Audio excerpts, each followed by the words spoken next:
Hey, it's our Paralyzed Math Industry, and we are going to be taking a look at describing arc angles. So in the last videos, we've been taking a look at arcs and angles. We've learned about that the circles have a circumference and an area, and an arc is going to have the measured length in pi or the measurement in terms of degrees.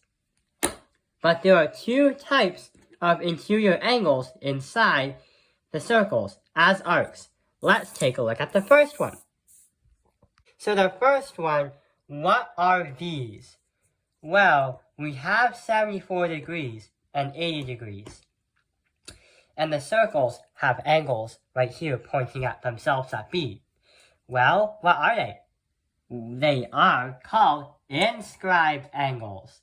So the inscribed angles are going to be always 1/2 of the measure of the arc. So this is the arc of the circle. And when it says 1/2 of the measure of the arc, it's talking about angle B. So, wait, what's going to be angle B if the arc AC is 74? 74 divided by 2 is going to be 37 degrees. But what about this bottom one?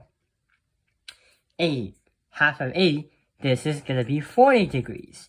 So when you have inscribed angles, they're going to touch the other side of the circle. Not only that, but it's going to be half the measure of the arc.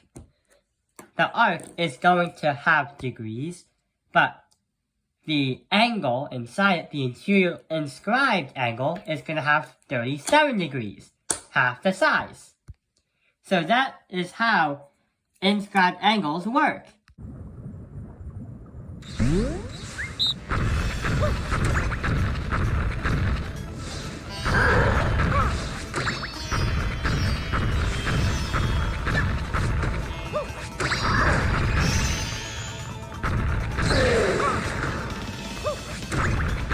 What about the other kind of angles?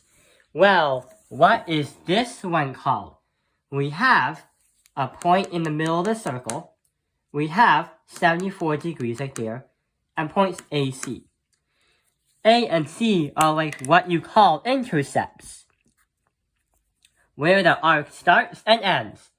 And this is called a center angle. So the center angle is going to be equal to the measurement of the intercepted arc. So here's 74 degrees inside the angle. From here to here, what the theorem is literally saying is it's equal to the measure of the intercepted arc. So this is also going to be 74 degrees. If I had 74 degrees on the arc, then it would be vice versa inside of it. The center angle is always going to touch the center of the circle. And not only that, but it's also going to mean the equal of the measured angle of it, the arc. So that is how a center angle works.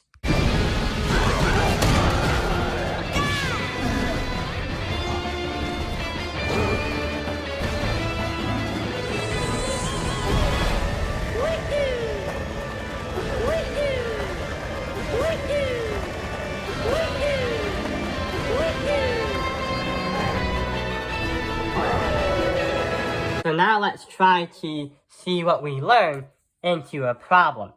So here is the problem. Show that triangle INS is a right triangle. How are we going to do that? Well, there is 3 steps. 1, understand that this is a circle right here. We're just going to call this circle Circle O, because O is in the shape of a circle.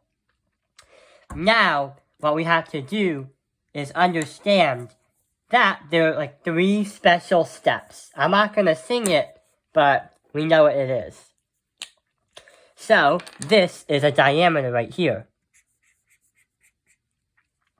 And the diameter is, according from another video, we understand that a circle is 360 degrees, right?